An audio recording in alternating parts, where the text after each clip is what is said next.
Universitas Nusa Cendana Kumbang, kelompok keempat. Video ini kami buat untuk memenuhi tugas mata kuliah Hukum Perikatan tentang Wan Prestasi. Selamat menyaksikan. Halo semuanya, selamat pagi dan selamat datang di podcast kami. Nah, kali ini kami akan membahas tentang Wan Prestasi. Di sini telah hadir 4 orang rekan saya yang sama-sama akan membahas tentang Wan Prestasi. Saya, Agustina Tincia Cartika sebagai host, dan rekan Saya Usnianto Detalunama. Saya Wisnu Batupen, saya Ayatan Wijiminko, dan saya Agnes Leticia Pinanda. Nah, sebelum kita mengetahui tentang contoh, faktor, ataupun akibat dari Wan Prestasi, mungkin teman Osi bisa menjelaskan apa sih Wan Prestasi itu? Baik, jadi Wan Prestasi adalah tidak dipenuhinya suatu prestasi atau kewajiban dalam sebuah perjanjian. Jadi teman-teman, Wan Prestasi adalah pengingkaran janji yang dilakukan oleh salah satu pihak dalam perjanjian. Lalu kira-kira tujuan dari Wan Prestasi itu apa? Mungkin teman Anda bisa menjelaskan? Baik, di sini ada 3 tujuan dalam investasi. Yang pertama adalah mendorong pasangan, yang kedua memberikan ganti rugi, dan yang ketiga adalah menciptakan.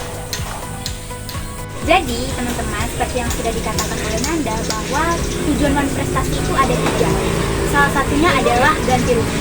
Mungkin teman Anda bisa menjelaskan contoh dari ganti rugi ini seperti apa?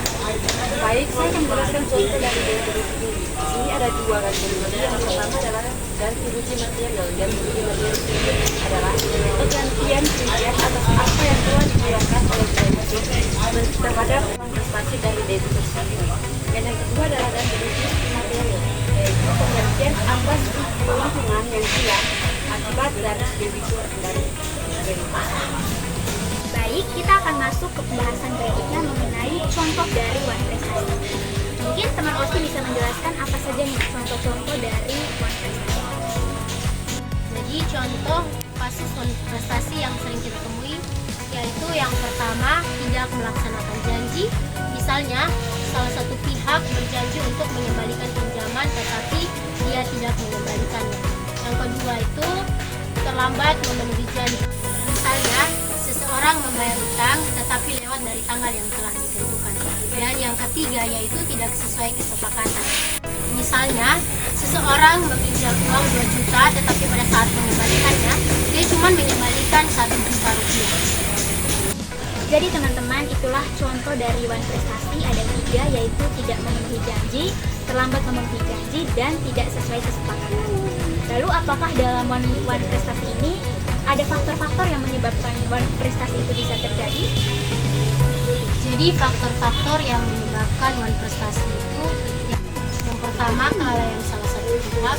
Misalnya pihak debitur lalai melaksanakan kewajiban yang telah disepakati.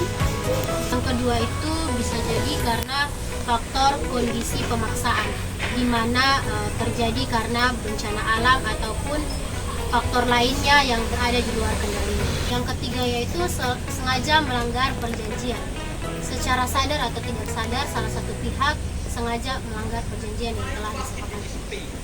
Baik teman-teman, itu tadi tentang pengertian, contoh, dan juga faktor dari Wan Prestasi. Sekarang kita akan masuk ke akibat Wan Prestasi. Mungkin teman Fibri bisa menjelaskan apa saja akibat dari Wan Prestasi. Baik teman-teman, untuk kita ketahui bersama bahwa akibat dari Wan Prestasi itu ada beberapa. Yang pertama yaitu pembayaran ganti rugi, di mana pihak debitur wajib membayar ganti rugi berupa biaya, kerugian, dan bunga. Yang kedua yaitu pembatalan perjanjian, di mana pihak yang dirugikan dapat meminta pembatalan perjanjian untuk mengembalikan keadaan seperti sebelum perjanjian dilakukan. Dan yang ketiga yaitu peralihan risiko, di mana pihak debitur wajib bertanggung jawab atas kerugian yang ditimbulkan akibat Wan Prestasi. Oh, jadi ternyata pada akibat Wan Prestasi itu ada 3. Salah satunya adalah tentang peralihan risiko. Bagaimana cara menghindari peralihan risiko dalam Wan Prestasi? Oke, jadi untuk menghindari peralihan risiko dalam kasus Wan Prestasi dapat dilakukan langkah-langkah seperti yang pertama itu melakukan riset terhadap reputasi pihak yang terlibat, yang kedua membuat kontrak yang jelas, dan yang ketiga harus menyertakan dengan mekanisme penyelesaian sengketa. Baik teman-teman, itu tadi akibat dari Wan Prestasi. Sekarang kita akan masuk ke dasar hukum Wan Prestasi. Nah, Mungkin teman Angelika bisa menjelaskan apa saja dasar hukum yang ada dalam wan prestasi. Yang pertama pasal 1238 yang menyatakan bahwa wan prestasi terjadi ketika debitur melakukan kelalaian. Yang kedua pasal 1243 yang menyebutkan kewajiban mengganti kerugian yang dilakukan oleh pihak yang dirugikan. Baik, berkaitan dengan dua pasal tersebut, apa perbedaan wan prestasi dan keadaan memaksa dalam KUH Perdata? Prestasi terjadi karena pengingkaran janji, sedangkan keadaan memaksa disebabkan oleh peristiwa di luar kendali. Baik teman-teman, itu tadi pembahasan kami mengenai wan prestasi.